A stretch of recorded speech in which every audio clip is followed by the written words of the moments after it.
สวัสดีครับสวัสดีเพื่อนๆทุกคนเลยนะครับวันนี้ก็ผมจะมาอัปเดตการถอนเหรียญ TRX นะครับเหรียญตรันเองนะครับก็จากเว็บนี้นะครับเว็บ Transity นะครับอันนี้ก็เป็นผมสมัครอีกกระเป๋าหนึ่งนะครับอันนี้ก็ผมได้กระเป๋าพ่อสินเพสมัครนะครับ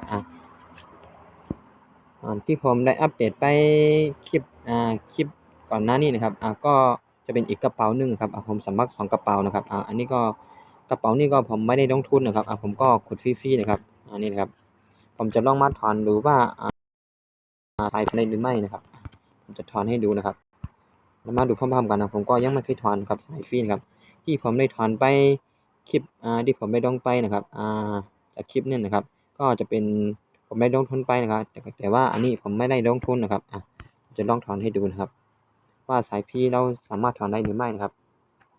ผมถอนไปหมดเลยนะครับครับมันจะบอกว่าใดนะครับเราลองดูพร้อมๆกันนะครับนี่นะครับสายฟรีก็สามารถถอนได้นะครับนะครับอันนี้ผมไม่ได้ลงทุนสักบาทนะครับไม่ได้ลงทุนสักเดนนะครับอันนี้นะครับเดี๋ยวเราไปดูในกระเป๋าพาสเซนต์นะครับมัน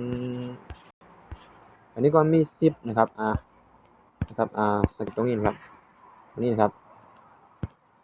เดี๋ยวเรารอดูสักครู่นะครับ10.5นะครับมันตอนนี้ก็ยังไม่เข้านะครับอันนี้ก็เวลา4:54นะครับ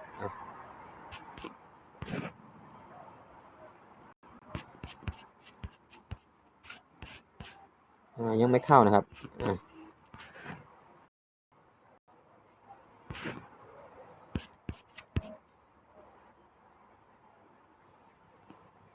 เดี๋ยวรอแป๊บนึงครับผมจะมาอัดคลิปตรงที่มันเข้านะครับว่ามันใช้เวลากี่นาทีนะครับสำหรับสายฟรีนะครับเดี๋ยวขอปิดคลิปแป๊บนึงครับแป๊บนึงนะครับตอนนี้ก็เข้ามาเป็นอันเรียบร้อยนะครับนี่นะครับยอดนี่นะครับเข้ามาแล้วนะครับครับ12.6นะครับ2เลนนะครับเดี๋ยวเราดูการถอนจากตรงนี้ตรงนี้มันไม่บอกนะครับมันไม่โชว์ให้เราเห็นนะครับก่อนจะตรงนี้ครับก่อนผมถอนมาผมก็ให้เพื่อนๆเขาให้เพื่อนๆดูแล้วนะครับว่าก่อนผมยังไม่ได้ถอนครับผมก็มีอยู่10รันนะครับตอนนี้ก็มี12นะครับมันก็จ่ายนะครับสะดวกเย้าสายพี่นะครับสามารถถอนได้นะครับไม่ต้องลงทุนก็ถอนได้นะครับอันนี้นะครับสำหรับแบบTransityนะครับนี่นะครับเราก็ทำการถอนไปแล้วนะครับวันนี้ก็มีเท่านี้นะครับผมก็ได้มาอัปเดตให้เพื่อนๆนะครับที่เข้ามากดกันนะครับจากเว็บนี้นะครับเพราะว่ามันถอนได้ไม่ได้นะครับอันนี้ก็ผมอัปเดตให้แล้วนะครับครับสวัสดีครับถ้าเพื่อนๆท่านไหนยังไม่เข้าใจก็สอบถามพม่าได้นะครับ